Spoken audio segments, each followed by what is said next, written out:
Hello everyone and welcome back to Make Believe, where we're playing World and Economica. Last time they got the whole plan set up, they're working their way to build things up again.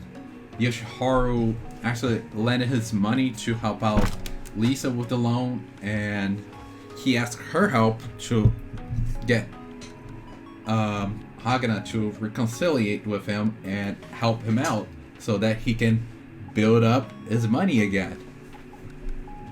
And now he's explaining everything to Hagana, how it works, and how she's gonna be able to help him. And they're working their way up. Now, the group is more united. And we'll see how their lessons are progressing. Before Lisa came out of the bath, I went back to my own room and turned on the laptop. On the screen, the trading window was open. Cash balance. 72,610 moles. It's gonna go down to go back up again. For some working in a top company, this. Wait, did I load the wrong one? Yeah, I did load. Whoops.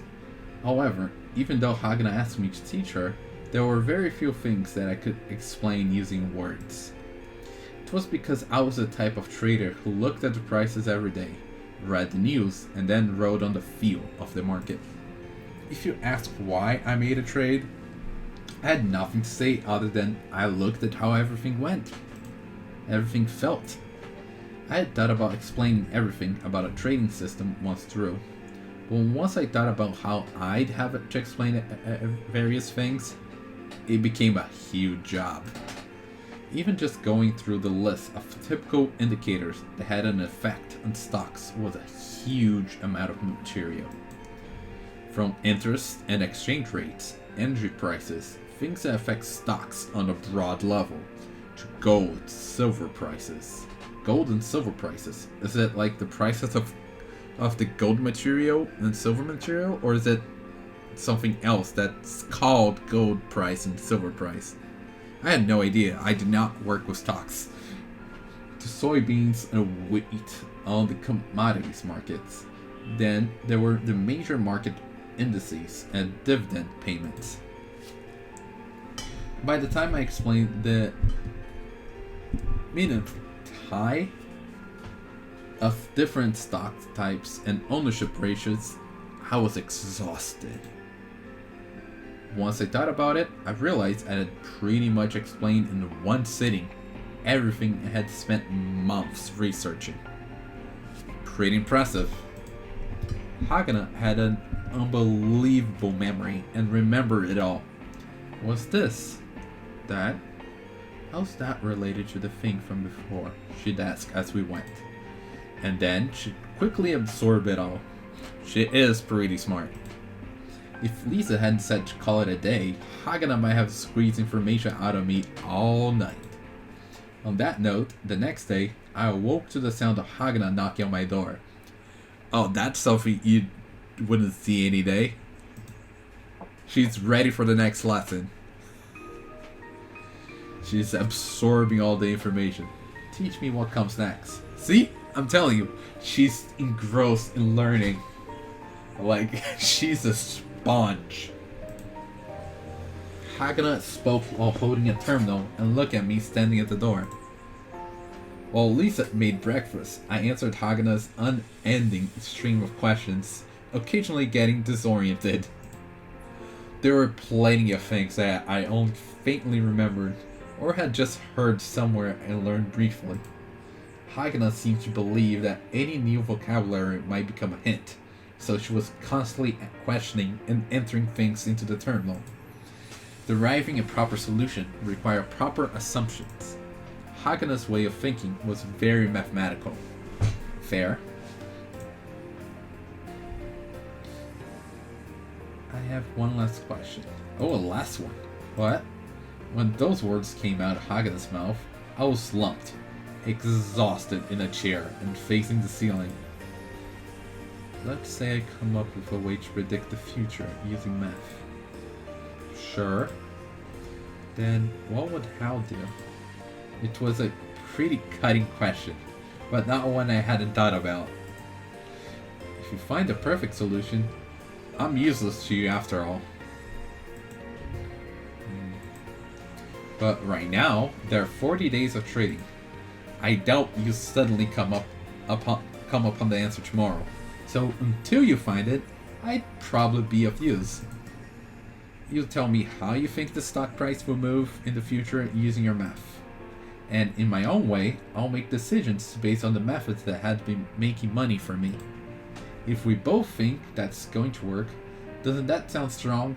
Of course, if you later come up with the perfect solution. I hunched my shoulders and joked. Then why don't you manage my money?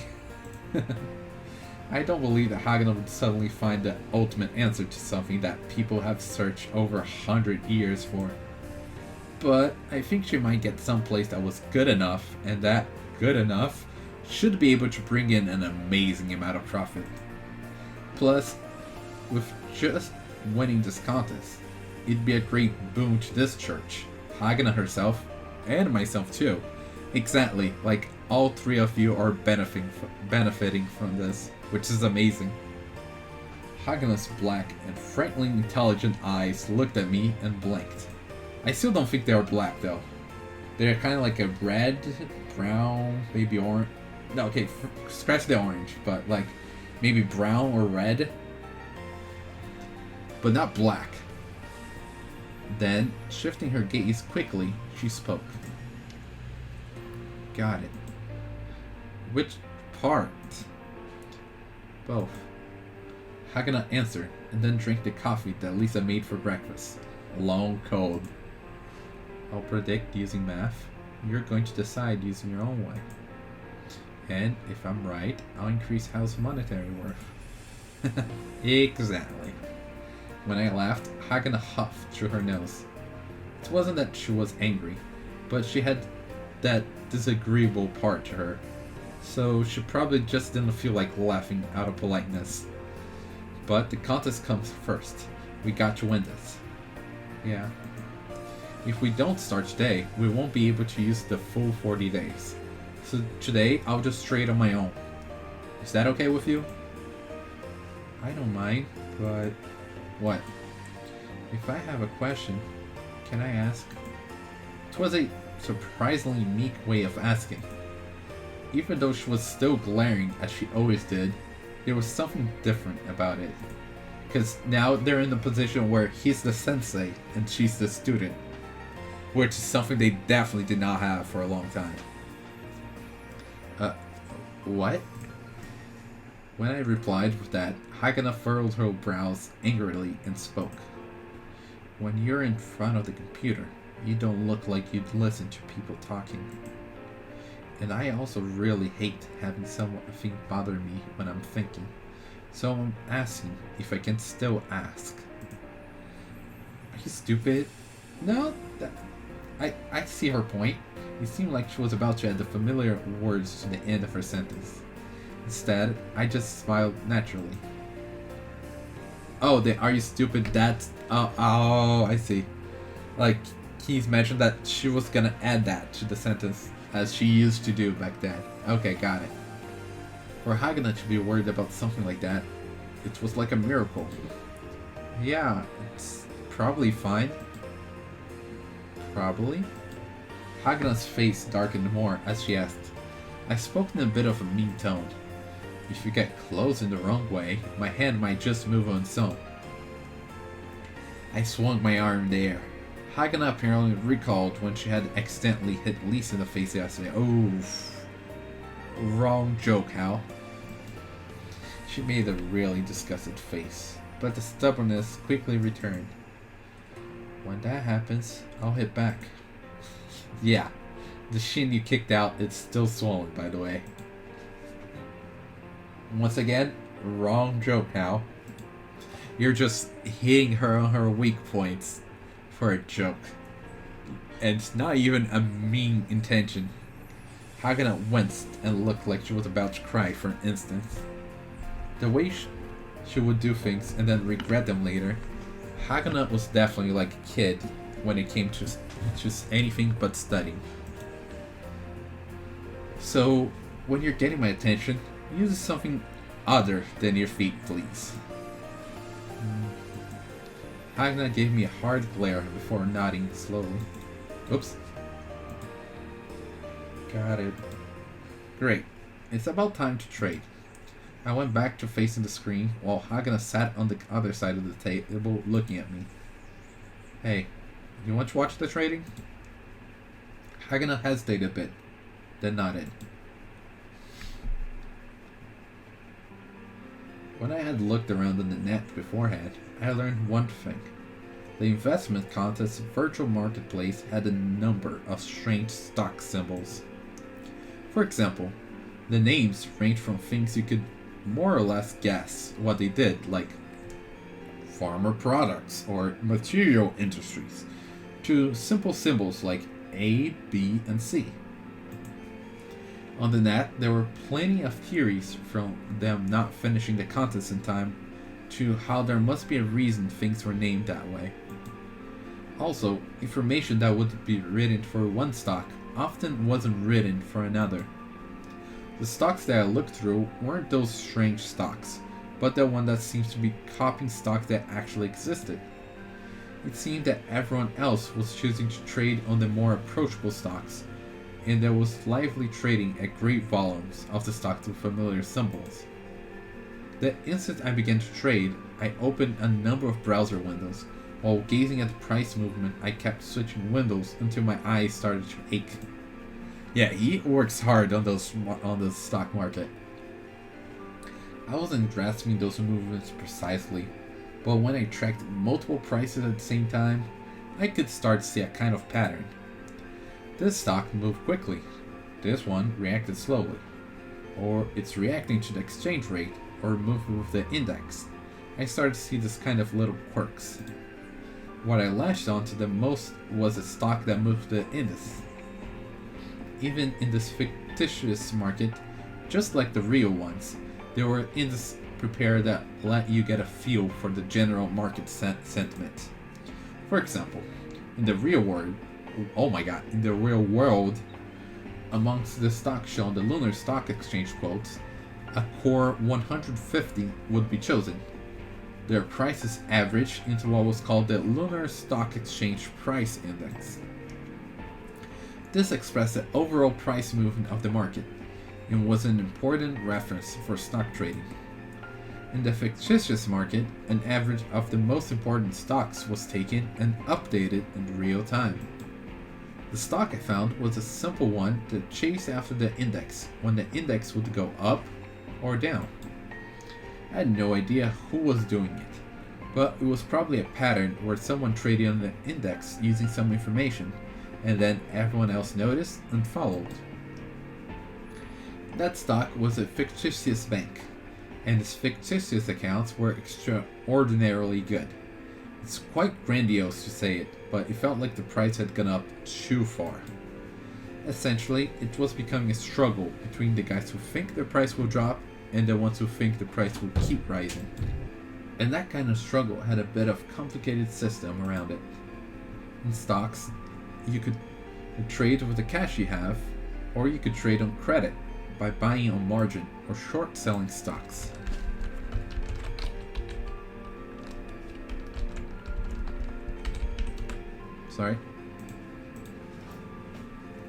For example, if you bought on margin, you borrow money and trade for more than you're worth. If you only had 100 moles, you could borrow 200 moles and buy 300 moles worth of stocks. Then, if that stock went up 10%, you'd get 30 moles in profit. At the end of the trade, you just return the 200 moles borrowed. Oh, I see. So there's no interest rate. That would mean that you earn 3 times the profits compared to using just 100 moles. True, because if you did not borrow money, you would only gain 10 moles instead of 30. And of course, if you lose, it's the reverse. So you lose more money than you would have gained, than you would have lost if you did not borrow money. There was also a way to sell on credit. There, you didn't borrow money, but borrowed stocks. For example, you borrow some stocks and sell them for 100 moles. Afterwards, when the stock dropped to 70, you bought it back. Once you did that, you returned the shares you borrowed. In your hands fell the spread between the 100 moons you got from selling the stock and the 70 you spent buying it back. Using this method of short selling, you could profit even if prices were dropping. Of course, if the price went up, then you have to buy it back at a higher price, then you lose. Okay, so there's a way to profit when the prices go down and when the prices go up. Okay, that's interesting. The amount of margin buying and short selling was normally shown publicly. And by that I mean like using borrowed stuff. Because yeah, you can profit when it goes up and down. Up when you're selling it high from something you bought low. And then again, when it goes low, you're profiting by buying it low, I guess. To sell it high later. But if it keeps going down, you're not gonna ever profit. If on the normal methods. If everyone thought a stock would go up, then margin buying would increase. Whereas in the opposite case, short selling would increase. On top of that, margin buyers would eventually need to sell, and short sellers would eventually need to buy. Plus, in life, borrowing came with interest. Money or stocks, it didn't matter. Oh, so there are interests? Thanks for that, if a stock that had been sold short a ton had a steady price for a long time, then the people being burned by interest would have to buy shares back in the near future, and there would be a chance the stock would go up soon. That was how you think about things. The stock had found quite a bit of volume, both on margin and short selling. It was probably because the price moved violently, relatively speaking. There were about double the number of short sellers as margin buyers. So there were more people praying that the stock would go down. In most cases, betting with the crowd was how you lost. The reason was because the one who had already sold short had put their trade out for the world to see, and their opponents were looking at that before deciding. Yeah, that's how you see that it's short selling, because a lot of people are already doing it. The guy who moved last in rock, paper, scissors would win. Even look at the trading records from yesterday and the day before. The fact that the daily trading volume was increasing was a good indicator. It reeked of everyone getting together and plotting a way to ruin the days of the short sellers. The more short sellers there were, the more stocks would have to be bought when the price rose to dangerous points. And when the price went through the roof, the slower the short sellers were at buying back their shares, and thus the greater the damage. All of them would start buying, and the price would explode. This was a situation called a short squeeze, but no one knew when it would happen, nor whether it would happen. The fact that the short interest had been piling up meant that the stock was being bought for that much, and the buyers might be running out of money. If people weren't trading on the possibility of the short squeeze, then the stock price would naturally decrease. When it fell, the margin buyers would get afraid of losses and start selling. When that happened, it plummeted further. The further drops, the more timid the buyers got. The end result was that the short sellers would win. Ultimately, I thought of stocks as this kind of mental battle. Information about a company was important, of course, but I felt it was all about deciding in the midst of the market sentiment whether the bulls or the bears were strong. For those guys who'd buy a stock and hold it for 5 to 10 years, I think it was good to look at the performance of the company. But even if you did that, it'd take 10 years to finally have the stock price increase 5 to 10 times. Meanwhile, if you just build up 1% profits every day in 10 years, it'd be an amazing amount. Because in 1 year, you have a 325, right? 365% increase, which in 1 year, three times the value you had in the beginning. If I was going to fulfill my dreams of gathering the riches of the moon, This was the only way. I latched into the stock and read the market sentiment. The sellers were in the lead, and look at the board where buy-sell orders were posted. There were a number of large ones on the selling side.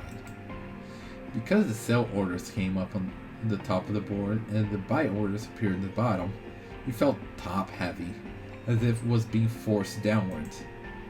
Even now, the price looked like it would collapse, but it didn't. It just wouldn't go down. They were probably false orders. The orders were displayed on the board even though there were no real intention of completing them. The orders were placed to put pressure on everyone. When there was a huge number of orders on the selling side, everyone think that the stock was about to go down. So then sales started happening, and the price would start going down as expected. It was ostensibly illegal, but there was no way to prove it, because they could just say that they changed their mind and cancel the orders. But if someone with a lot of capital managed to see through that trick, oh boy. I keep staring at that stock. I might have been staring at it for 2 hours. Then, right before 12:10, at the point I felt like the lowest price of the slowly declining stock, I bought 1,000 shares at 267 moles. A bit under 27k moles. Just careful to not lose more than 22k. It seemed like a lot, but compared to all the available capitals, it was a tiny thing. It wasn't so much aimed at making money, but more like buying just to check. A while later, the morning trade had ended. However, I didn't take a break. I had to check on the movement of the other stocks that I had earmarked. Holding the mouse, I opened another window. It was then that my eyesight suddenly shook and my body felt caught in an earthquake. What? Apparently someone was shaking me by the shoulders. Is it Hagana? Are you doing that on purpose? Next to me, Hagana had an extremely suspicious look. You could almost say that she looked worried. I looked at Hagana for a while, then shook my head to the side. Nah, did you call for me a few times? I did. You weren't even blinking. I thought you had passed out. Oh, that explains why my eyes are dry. I closed my eyes and gave a big stretch. Popping sounds came from my neck and my back. So, what was happening? Why were you staring at the same screen? We were both peering at the laptop screen together, and Hagana was very close. Moreover, Hagana apparently had the habit of putting her face close when she was being serious. Hagana's scent wafted over in time with her movements, and I pulled back hurriedly. Are you blushing? It was something like Lisa's, but yet an altogether different sweet scent. So, they're both ready to encounter wild Pokemon, huh? Using sweet scent. I had a feeling that it was something I shouldn't be inhaling. Especially when I was in the middle of trading, when I had to be alert. I have to explain everything? Please. Yeah, otherwise you won't really understand what's going on to help out. I had told her to speak plainly when she was asking for favors. To Hagana's direct words, I gave in and explained my decision criteria as best I could remember. Partway through, it didn't look like there would be enough time, so warming up the pilaf from the lunar Chinese restaurant where Lisa worked, I ate and explained. In general, Hagana's face was frowning, not because she didn't understand my explanation, but more because she didn't know how to express it numerically. Plus, there were a more direct issue. So, what is this sentiment thing? I don't get it at all.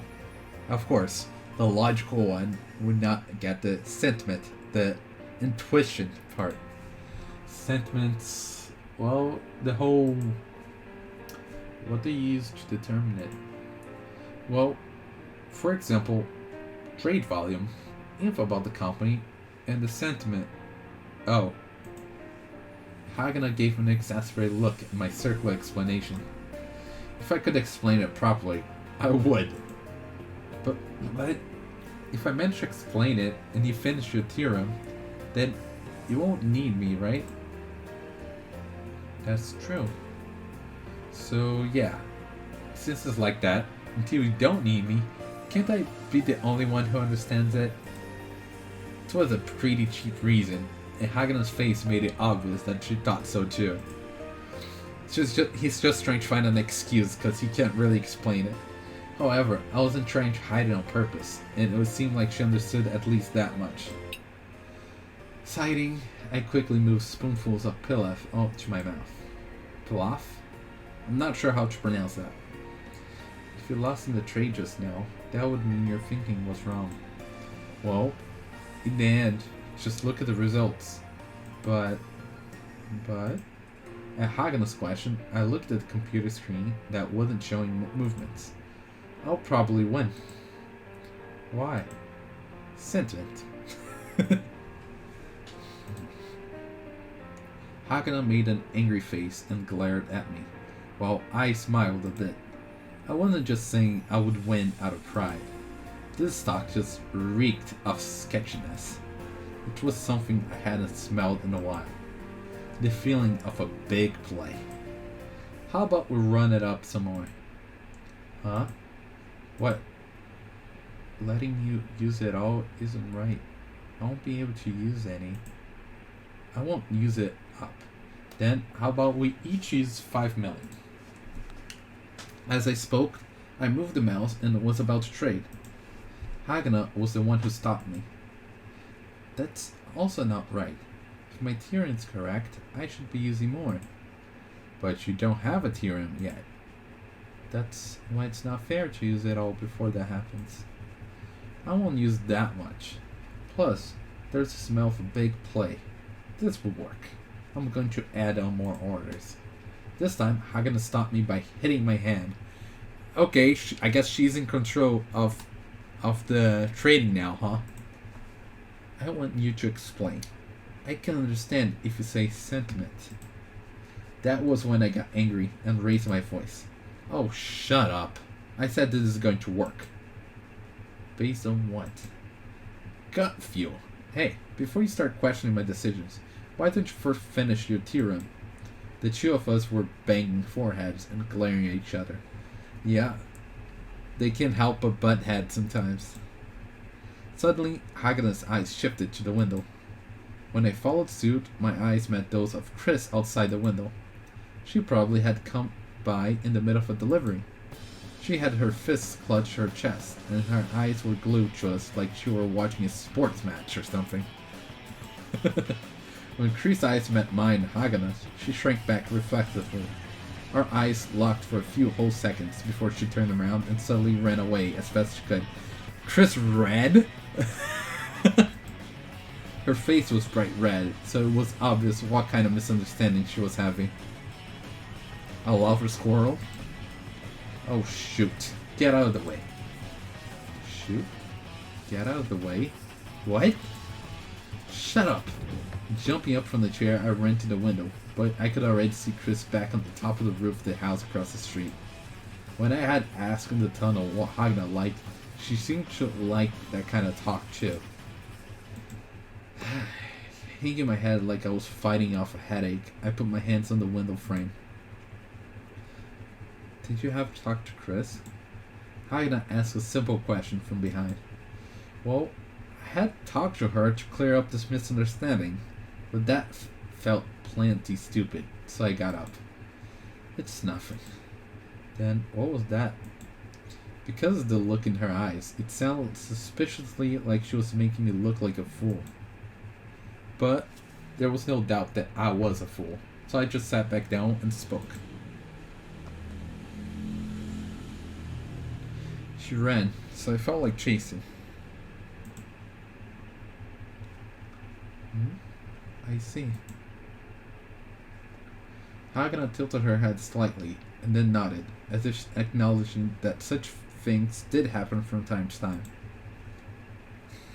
What, are you a dog or something? See someone running and decide to chase them just because they're running? In the end, I promised that I only used 3 million moves, whichever way I wanted. However, if my asset management was good, then it could move up to using half. Later, finding an opening and adding to my previous purchase, I ultimately bought an extra 3,000 shares at an average of 266 moles each. A bit under 800,000 moles. If this were the real world, it would have been a nerve-wracking number. But it was fake money, so it wasn't scary. Plus, just thinking that there was a 2.2 million mole reserve felt reassuring. If I used margin, I could triple that capital. But I felt it was too early to do so. I forgot how much money you had to use on this virtual stock to begin with. Putting leverage on trades should only be done when it's the right time. So, until the end of trading at 5, I bought and sold 2 other stocks. Both were stocks that had a large intraday movements, which drew people like me who were looking to make a profit. They were entertainment companies with a lot of risk things on the book.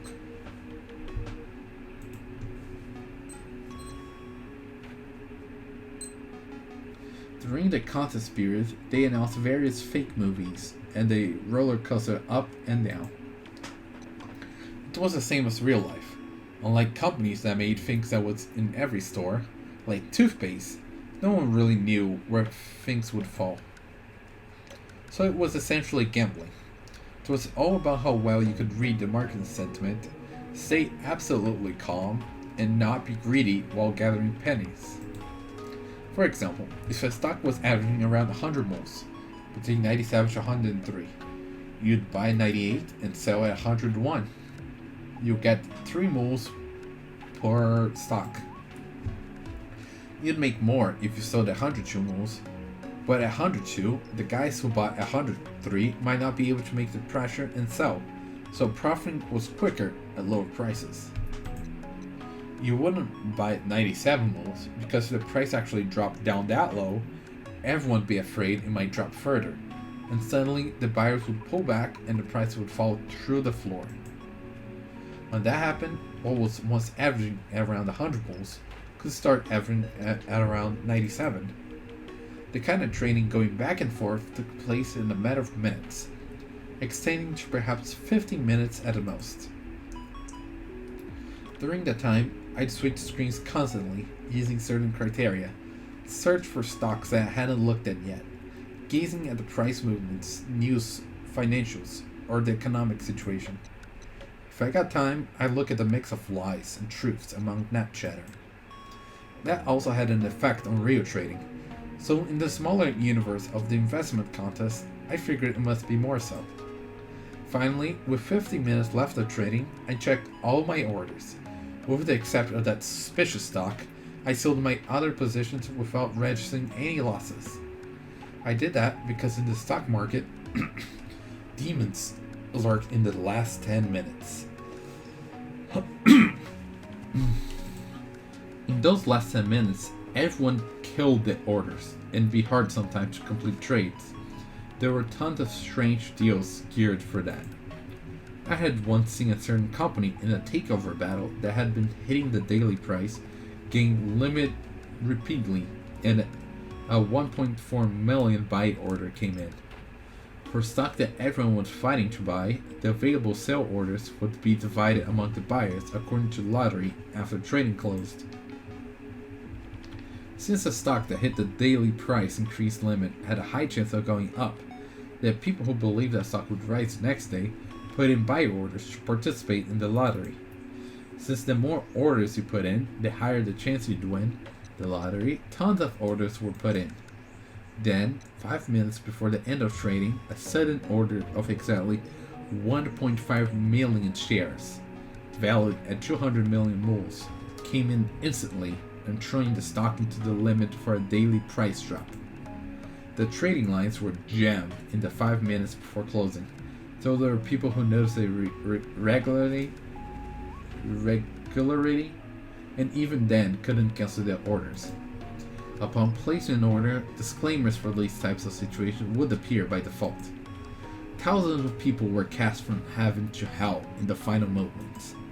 Later, it was revealed that one of the investment funds that had invested in this company had sold every last share of their stocks. Demons lurked in the last 10 minutes. At the time, just by pure chance, I was saved because I hadn't put my hand in. Since then, except for trades with special reason, I always closed up 15 minutes beforehand. At 4:48, I closed all my positions except for that one suspicious stock. After that, I watched the remaining stock positions closely, checking to make sure the demons didn't come out. Even knowing it was a futile thing, I set up an order to liquidate. All that was needed was to click a button to send it. 4:58, 4:59, 5 on the dot. The world of numbers came to a stop. Whew. Giving a sigh, I leaned back into the chair for the first time in hours. Slowly, the feeling of fresh blood flowing through my brain came. I ended the day up 120,000 moles. Good. In the end, I had used 2 million mole, with 800,000 left poured into that sketchy stock. It was a fine result. Since I had access to a full 10 million moles, I probably could have bought in 1 million. From the start of trading, profit had been pouring in consistently at a violent pace. This could work. It might just work out. As I thought that and sat up in the chair, I noticed that Hagana wasn't next to me. Huh? I was sure that she had been next to me after lunch. When I had been trading in the days, I had vague recollection of being asked some detailed questions. I had honestly tried to answer, but maybe she got annoyed at my lame replies and got up. That was a reasonable explanation, but I soon noticed as I stood up. Hagana was lying down on the sofa. What? You're sleeping? When I gave an exasperated mutter, Hagana's eyes popped open. I wasn't sleeping. What? You're going to say that you were thinking with your eyes closed? I'm guilty of saying that. When I said that, Hagana furrowed her brows, closed her eyes slowly, and spoke. I feel sick. Huh? Oh, the scream made you dizzy? Hagana nodded. When I originally started, I got dizzy from the windows flipping constantly, and sometimes I went to the bathroom to throw up before continuing trading. Until I got used to it, my eyes burned and I saw trading screens even with my eyes closed. Furthermore, the dizziness and headaches were awful. I'd gotten used to it now, but it wasn't agreeing with Hagana right now. You okay? You can't tell from looking? You stupid. She seems to want to add that, but apparently she was really feeling sick and didn't have the strength. You want a drink? No, I said I'm sick. Blunt. I felt that drinking something cold when you're feeling queasy can be refreshing, but I didn't say it. I shrugged and went to the coffee maker and filled a cup with the latest dregs. There was only half a cup, but I loaded with milk to fill it up. At this rate, you're a ways from getting what I mean when I say sentiments. You made a profit? With her eyes still closed, Hagana changed the subject. I did. How much? 120,000 moles. Of course, it's with fake money. If it were real, well, I wouldn't be able to stop laughing. But if I had 10 million moles at my disposal, just making 1% profit would be 100,000 moles. That's how the world worked. The rich got richer. But even if I made a 1% every day, I wouldn't be able to catch up. Really? The guy on top is someone with that stupid name, Mr. Trochet or something. Right now, with 23 days of trading, he has 49.52 million moles. Up almost 5 times. How is he doing that? No clue. But I think he is the same type as me. Type? He makes a ton of trades over and over. However, much a company can skyrocket in 40 days at best, it double, maybe triple. However, making 1% on a single trade isn't difficult. You do that 10, 20 times every day. If you don't do it that way, you can't get to quintupling your money in 23 days. Makes sense. That, or from the start he went full on. Full? What's that? I thought you about buying a margin, right? Full on is doing that full throttle from the beginning. Essentially, every trade, you always put everything you could behind it. All in. All or nothing. If you did that, you'd always triple your returns. And why isn't Hal doing that? I knew she was going to ask that. If things don't go well, you're also 3 times as likely to lose your cool. Don't you get it? A loss of 10% on a normal trade becomes a 30% loss. A 30% loss becomes a 90% loss. When that happens, it's impossible to stay calm. When you start losing, it's human nature to start shooting for an instant reversal. But profits work the same way. You'd think, right? There's no way that the numbers wouldn't work out that way. I'm not talking about that. I laughed and set the coffee cup down. I closed my eyes and recalled the time I had gained 20,000 moles in an instant. And then, when I put everything behind a single stock, it got sucked into a horrific drop. If I had delayed the decision a few minutes, I wouldn't have gotten caught in that drop. While watching the price drop every second, I was half in tears, firing off orders to close my positions.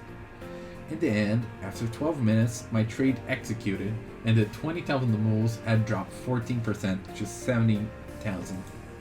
Certainly, it was still 8 times the 2,000 moles I had started with. But that wasn't comforting, and I felt like I had a huge loss. Yeah, if you look from the beginning, yeah, it's a good 8 times more. But if you consider what you had, 20,000, like, it hurts. That was the moment I learned that regardless of how much you started with, whenever your money dropped under the highest point it ever reached, it hurt badly. On top of that, the pain and frustration lingered with you. Because there's also that regret that, like, oh, if I stopped there, it would have been better.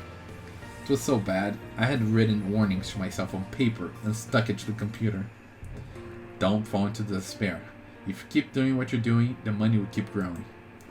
To trade with 3 times the money, you got to have 3 times the guts. In that case, yeah, how should we be playing with that? What? What are you implying? When I looked at Hagana in irritation, she still had her eyes closed, but the tiniest hint of a smile was on her face. Is she joking around? A joke? What a surprise coming from Hagana. When I stared at Hagana, as though there were a dog that had suddenly started talking, she got up slowly. Feeling well enough to get up? No, but I got lectures. Oh, right, I forgot you were a teacher. Hagana nodded, and then somehow managed to get up and walk unsteadily. Hey, that's dangerous. It's fine if you're a bit late, right? Hagana was stumbling around like someone in the dark, so I got up from my chair and grabbed her hand. Hagana didn't throw my hand off, but also didn't say thanks in response. It's not fine. However, if you could teach calculus, then there'd be no problem. Then there is a problem.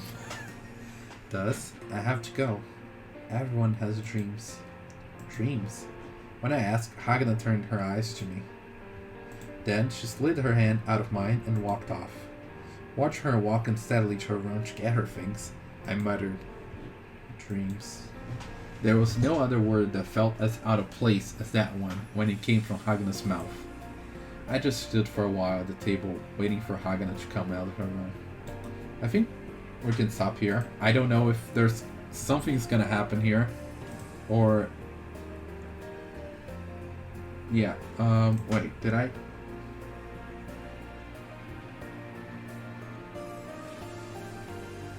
I think I forgot something here, so gonna save another one.